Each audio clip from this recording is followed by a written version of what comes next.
On a quiet summer morning in Colorado, a family disappeared. There were no signs of a struggle, no broken doors, no clear explanation. A mother named Shannon Watts, who was pregnant with her third child, suddenly vanished, and her two young daughters, Bella and Celeste, disappeared with her. Just hours earlier, Shannon had returned home after a business trip. She was excited to see her family again. She talked about the future, about the baby she was expecting, and about the life they were building together. But by the next morning, everything had changed. On August 13th, 2018, Shannon's friend became worried. She knew something was wrong because Shannon was not answering her phone. For someone who was always active and always communicating, this silence felt unusual. So she contacted the police. When officers arrived at the Watts family home in Frederick, Colorado, they found something strange. The house was not damaged. There were no signs of a break-in. The children's belongings were still there. Shannon's car was outside. Her phone was inside the house. It looked like a family had simply disappeared. But families do not usually vanish without leaving a trace. And the person who was there when everything changed was Shannon's husband, Chris Watts. At first, Chris appeared as a devastated husband and father. He spoke to reporters. He said he wanted his family back. He said he had no idea where they were. He described his daughters as his whole world. And to many people watching, it looked like a heartbreaking mystery. A devastated father waiting for his wife and children to return home. But investigators began looking closer. Because sometimes, the smallest details can reveal the biggest secrets. They examined every part of the case. They looked at Chris's timeline. They studied the events of that morning. They wanted to know what happened inside the house. Where did Shannon go? Where were Bella and Celeste? Security cameras from a neighbor's house showed Chris leaving the home that morning. The investigation became more intense.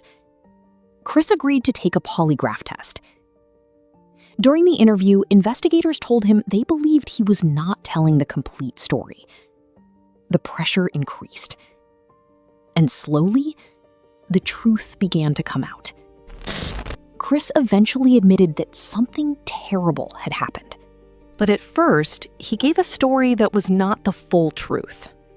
He claimed that after an argument with Shannon, she had killed the children. And he said he reacted in anger. But investigators continued searching for the truth, and the evidence pointed in another direction. Chris Watts finally confessed. He admitted that he had killed Shannon, and he admitted that his two daughters were also dead. The family everyone was searching for was never going to come home. Chris had taken their bodies to the oil site where he worked. Shannon was buried in a shallow grave. Bella and Celeste were found inside oil storage tanks.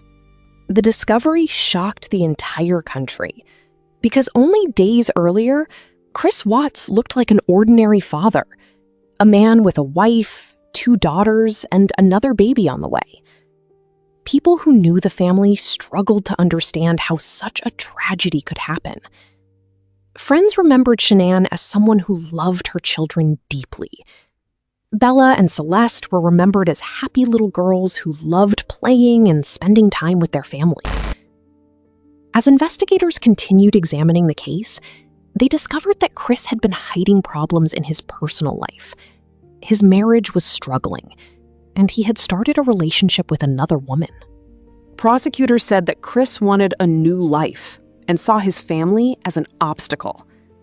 In November 2018, Chris Watts pleaded guilty to multiple charges, including the murders of his wife and children. He avoided a trial and received multiple life sentences without the possibility of parole. The case left behind many questions. How could someone appear normal while hiding something so terrible? How could a person who seemed like a loving father become responsible for destroying his own family. Maybe the most disturbing part of this story is not only what happened that night, it is how normal everything looked before it happened.